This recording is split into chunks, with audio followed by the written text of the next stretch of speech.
அனைவருக்கும் வணக்கம். நம்ம டெய்லி ப்ரிலிம்ஸ் பாயிண்ட் ஆஃப் வியூல 5 கொஸ்டின்ஸ் பார்க்குறோம். இன்னைக்கு என்ன கொஸ்டின்ஸ் இருக்கு அப்படிங்கிறத பார்ப்போம். ஃபர்ஸ்ட் கொஸ்டின், த financial assistance given under doctor Muthulakshmi Reddy maternity benefit scheme அப்படின்னு கேட்டிருக்காங்க.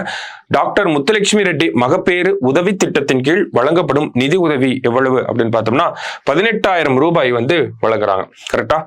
ஸோ 2024 ஏப்ரல் 1, 2024 ஒரு சேஞ்ச் பண்ணியிருப்பாங்க. என்ன அப்படின்னா, இது வரைக்கும் இந்த 18,000 ரூபாயை 5 தவணைகளாக கொடுத்துட்டு இருந்தாங்க. இப்போ 3 தவணைகளாக மாத்திருப்பாங்க. இப்போ 3 தவணைகள் அப்படின்னு பார்த்தோம்னா, ஃபர்ஸ்ட் இன்ஸ்டால்மெண்ட் அப்படிங்கிறது பிரெக்னன்ட் ஆகி 4வது மாசத்துல ஒரு 6,000 ரூபாய் வந்து கொடுப்பாங்க. அடுத்தது செகண்ட் இன்ஸ்டால்மெண்ட் பார்த்தோம்னா, குழந்தை பிறந்த 4வது மாசத்துல ஒரு 6,000 ரூபாய், குழந்தை பிறந்து 4வது மாசத்துல. அடுத்தது குழந்தை பிறந்து 9வது மாசத்துல ஒரு 2,000 ரூபாய். ஓகேங்களா? ஸோ டோட்டலா பார்த்தோம்னா 14K இங்க வந்துருச்சு. அது மட்டும் இல்லாம என்ன பண்றாங்கன்னா, 2,000 ரூபாய் மதிப்புள்ள நியூட்ரிஷன் கிட் வந்து 2 டைம் தருவாங்க. ஓகே, நியூட்ரிஷன் கிட், ஊட்டச்சத்து பெட்டகம் அப்படின்னு சொல்லுவாங்க. ஓகே, ஸோ இந்த நியூட்ரிஷன் கிட் வந்து 2 தருவாங்க. 2,000 ரூபாய் மதிப்புள்ள நியூட்ரிஷன் கிட். அது எப்பெல்லாம் தராங்க அப்படின்னு பார்த்தோம்னா, பிரெக்னன்ட் ஆன 3வது மாசத்துல ஒரு நியூட்ரிஷன் கிட், அடுத்தது பிரெக்னன்ட் ஆன 6வது மாசத்துல ஒரு நியூட்ரிஷன் கிட். ஓகே, இது ஒரு 4K மதிப்புள்ளது. ஸோ டோட்டலா பார்த்தோம்னா 18,000 ரூபாய். ஓகேவா? Muthulakshmi Reddy maternity benefit scheme கீழே அரசாங்கம் தாய்மார்களுக்கு வழங்கக்கூடிய ஒரு உதவித்தொகை. சரிங்களா? ஸோ என்னென்ன இன்ஸ்டால்மெண்ட்ல கொடுக்குறாங்க அப்படிங்கறத ஞாபகம் வச்சுக்கணும். ஃபர்ஸ்ட் பிரெக்னன்ட் ஆன 4வது மாசத்துல ஒரு 6,000 ரூபாய், குழந்தை பிறந்த 4வது மாசத்துல ஒரு 6,000 ரூபாய், குழந்தை பிறந்த 9வது மாசத்துல ஒரு 2,000 ரூபாய், அடுத்தது பிரெக்னன்ட் ஆன 3வது மாசத்துல ஒரு 2K நியூட்ரிஷன் கிட், அடுத்தது பிரெக்னன்ட் ஆன 6வது மாசத்துல ஒரு 2K நியூட்ரிஷன் கிட். ஸோ இந்த ரிவைஸ்டு கைட்லைன்ஸ் இப்ப பார்த்தோம் இல்லையா, இது எல்லாமே எப்போ நடைமுறைக்கு வந்துச்சுன்னா ஏப்ரல் 2024 தான். ஏப்ரல் 1, 2024. ஸோ நல்லா நோட் பண்ணி வச்சுக்கோங்க. சரியா? அடுத்தது ஸோ மேப் கொடுத்து கேட்டிருக்காங்க. 1, 2, 3 அப்படின்னு சொல்லி கொடுத்துருக்காங்க இல்லையா? ஸோ பாப்போம் என்ன கேட்டிருக்காங்க அப்படின்னு சொல்லி. Arrange the places in the map. ஓகேவா?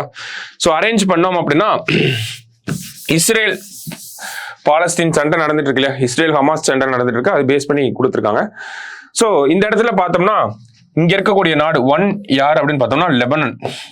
ஓகே, ஸோ இங்க எழுதிக்கலாம் லெபனான் அப்படிங்கிறது ஃபர்ஸ்ட் இருக்கக்கூடிய நாடு. லெபனான்ல இருந்து தான் இந்த ஹெஸ்புல்லா அப்படிங்கிற அமைப்பு வந்து இயங்கிட்டு இருக்கு. அடுத்தது இந்த இடத்துல வந்து கிரீனரியா இருக்கும், ஒரு மவுண்டைன் இருக்கும், இதைதான் வந்து கோலான் ஹைட்ஸ் அப்படின்னு சொல்லுவாங்க. ஓகேவா? Golan heights.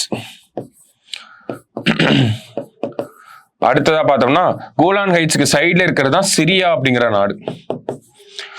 இங்க இருக்கக்கூடிய நாடு வந்து ஜார்டன். ஓகே, இந்த 2 அப்படிங்கிறதும் 3 அப்படிங்கிறதும் பார்த்தோம்னா அதுதான் பாலஸ்தீன் அப்படின்னு சொல்றோம். ஓகேவா? ஸோ 2 என்ன அப்படின்னு பார்த்தோம்னா இங்க இருக்கிறது மேற்கு கரை, வெஸ்ட் பேங்க். ஓகே, இந்த 3 என்ன அப்படின்னு பார்த்தோம்னா காசா. ஓகே, இஸ்ரேல் மேப்பை தனியாவே போட்டு பார்ப்போம். இதுதான் இஸ்ரேல் மேப், இப்படிதான் இருக்கும். சரிங்களா? இது மேற்கு கரை, இது வந்து காசா. ஓகே, இது வந்து வெஸ்ட் பேங்க். அடுத்ததா பார்த்தோம்னா இந்த இடத்துல இருக்கக்கூடிய இந்த ரீஜன் தான் ஈஜிப்ட் அப்படின்னு சொல்றோம். சரிங்களா? ஸோ இதெல்லாம் கொஞ்சம் பார்த்து வச்சுக்கோங்க. சரியா? ஸோ கரெக்ட் ஆன்சர் என்ன அப்படின்னு பார்த்தோம்னா 1, 2, 3 அந்த ஆர்டர்ல பார்த்தோம்னா ஃபர்ஸ்ட் இருந்தது லெபனான், செகண்ட் இருந்தது வெஸ்ட் பேங்க், தேர்ட் இருந்தது காசா. ஸோ ஏ ஆப்ஷன் தான் நமக்கு கரெக்ட். சரியா? அடுத்தது, who is appointed as the head of the border security force? எல்லை பாதுகாப்பு படையின் தலைவராக நியமிக்கப்பட்டவர் யார் அப்படின்னு கேட்டிருக்காங்க. ஸோ யார் அப்படின்னு பார்த்தோம்னா தல்ஜித் சிங் சௌத்ரி அப்படிங்கிறவர் வந்திருக்காரு. இதே ஸ்ரீனிவாசன் அப்படின்னு பார்த்தோம்னா NSG, நேற்று பார்த்துருந்தோம் இல்லையா, NSG தான் நேஷனல் செக்யூரிட்டி கார்டு. அடுத்தது, who is appointed as the head of CISF, central industrial security force, அதோடைய தலைவராக நியமிக்கப்பட்டவர் இயக்குனர் அப்படின்னு சொல்லுவாங்க.